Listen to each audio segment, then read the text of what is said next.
fazer você entender o que aconteceu no caso do mendigo. Uma pessoa com um conhecimento um pouco mais leigo, comum, vai ficar completamente perdida porque não existe uma lógica. Mas se você aí é uma pessoa como eu, que é sexóloga, que já estudou bastante, que sabe que nesse mundo há de tudo, vai conseguir entender claramente de que, na verdade, a mulher, ela é parafílica. Como assim parafílica? Deixa eu explicar para vocês. Algumas pessoas, elas conseguem ter atração e fetiche por um tipo que não é convencional. No caso dela, ela é hiparafílica. O que é hiparofilia? Hiparofilia é quando você sente atração, quando você sente desejo por pessoas que estão em uma situação de não higiênica, ou uma situação de mendicância, ou uma situação aonde o outro está numa condição inferior, tá? Seja de posição social, seja de limpeza, ou seja, o morador de rua, ele é o estereotipo perfeito para quem é hipoparafílico. Suas lindas, deixa eu falar uma coisa para vocês, tá? O mendigo não foi o primeiro, não é o primeiro. E, na minha visão, nem sequer era uma novidade total para o marido dela. Entenda uma coisa, primeiramente de tudo, não existem culpados nessa história. O marido não é um culpado, o mendigo não é um culpado, ela não é uma culpada. Nós temos que tirar o peso do julgamento sobre eles. E nós temos que tirar o peso das piadas, de toda a maledicência que está sendo feita em cima desses três. Porque, na verdade, são três pessoas que, neste momento, estão sendo vítimas totais de quem? Da sociedade e do não conhecimento das pessoas a respeito dessa causa. Entenda que é algo que ela não consegue evitar. Por isso que isso é tratado ainda aonde? Nos transtornos psiquiátricos. Entenda que o marido dela teve uma reação que não foi o correta ao estar batendo no mendigo, obviamente, mas que a gente até entende que num momento de surto, no momento de você encontrar a pessoa que você ama naquela situação, você pode perder a cabeça. Não vejo ele como um psicopata, como um mau elemento. Eu vejo ele como uma pessoa que naquele momento perdeu totalmente o controle emocional. E obviamente que o mendigo e a pessoa também não tem culpa nenhuma. Porque afinal de contas, em nenhum momento ela chegou e disse, não, eu sou casada. E, gente, se uma pessoa, um cara que é um morador de rua, que não vê sexo há muito tempo, uma mulher vem com uma promessa para ele, oferecendo aquilo que ele muito gostaria, por que ele diria não? Por que ele diria não? E em momento algum devemos pensar que ela não tem caráter, ou então que ela é uma pessoa horrível, ou que ela é uma sem vergonha, nada disso. A gente precisa ter um melhor compreendimento, uma melhor compreensão daquilo que está se passando no momento com eles. E vou dizer claramente para vocês, repito, essa situação já aconteceu em outras vezes. Eu gostaria que vocês se voltassem também para muitas vezes, tá? A fala do esposo. Olha só, ele pergunta para a mãe dele aonde ela está e a mãe fala que ela foi ajudar uma pessoa em situação de rua. E ele sai atrás dela. Por quê? Porque ele já sabia dessa preferência dela, já sabia dessa situação. Casais conversam muitas vezes. Em algum momento ela já deu pistas. Ele já percebeu que alguma coisa acontecia. E obviamente que não é uma coisa que ele vai estar falando abertamente, sim, eu sabia. Porque agora, neste exato momento, a vida dele está carregada de julgamentos, está extremamente difícil para esse homem. Pense em vocês aí, qual é o ambiente que ele tem para trabalhar? Tá impossível. Ele virou uma chacota nacional de pessoas maldosas, que estão com perversidade, porque é uma perversidade.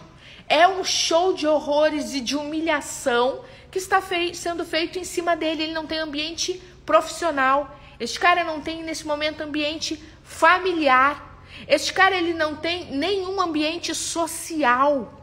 Agora, pensem o seguinte, ele, além de tudo, ter que explicar.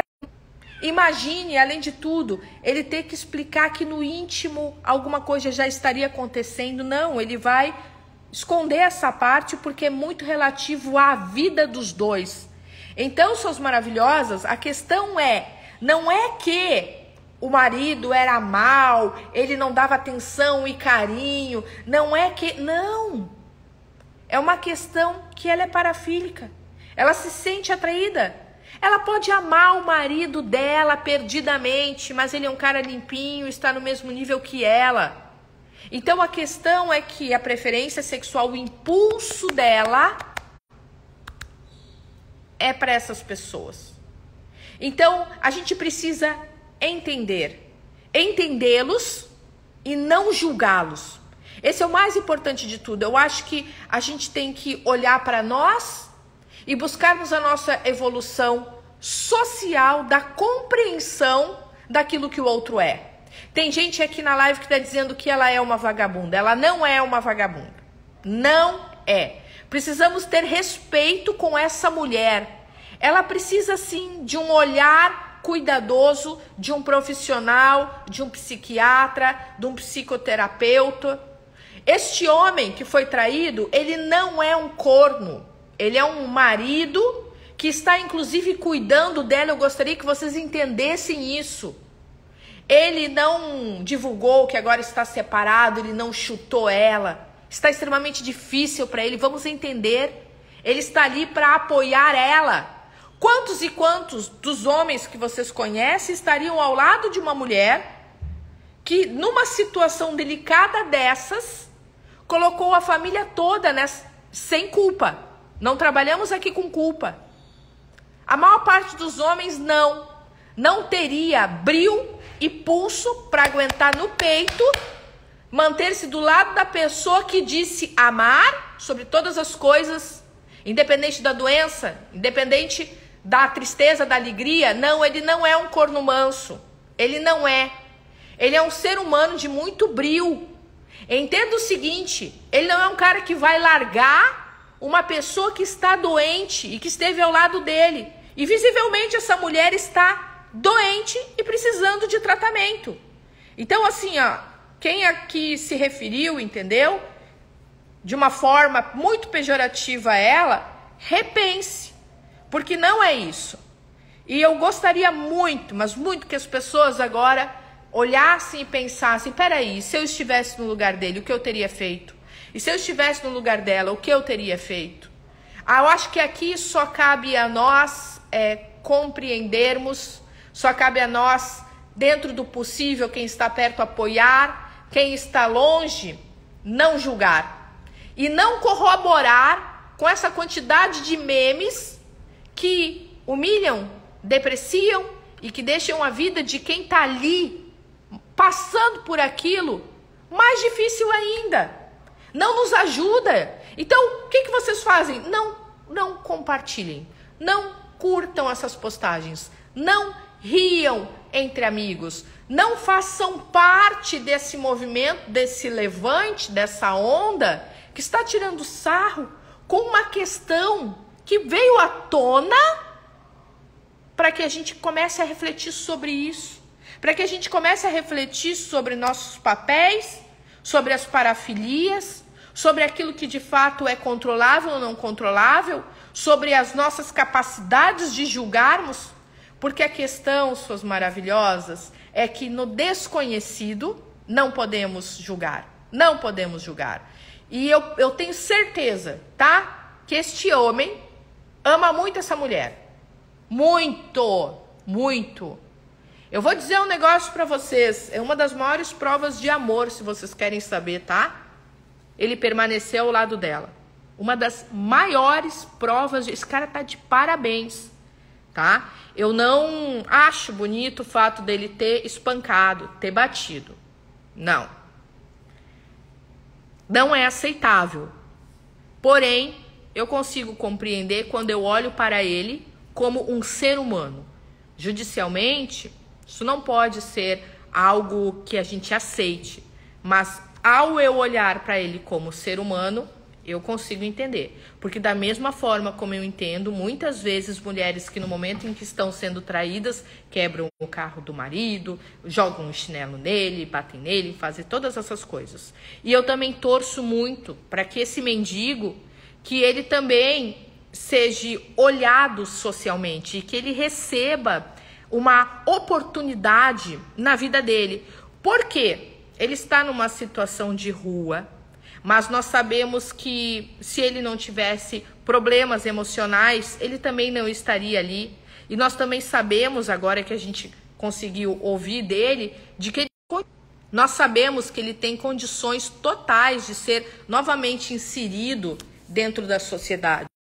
Nós sabemos que ele tem condições totais de ser inserido dentro da sociedade. Está oscilando aqui a minha internet.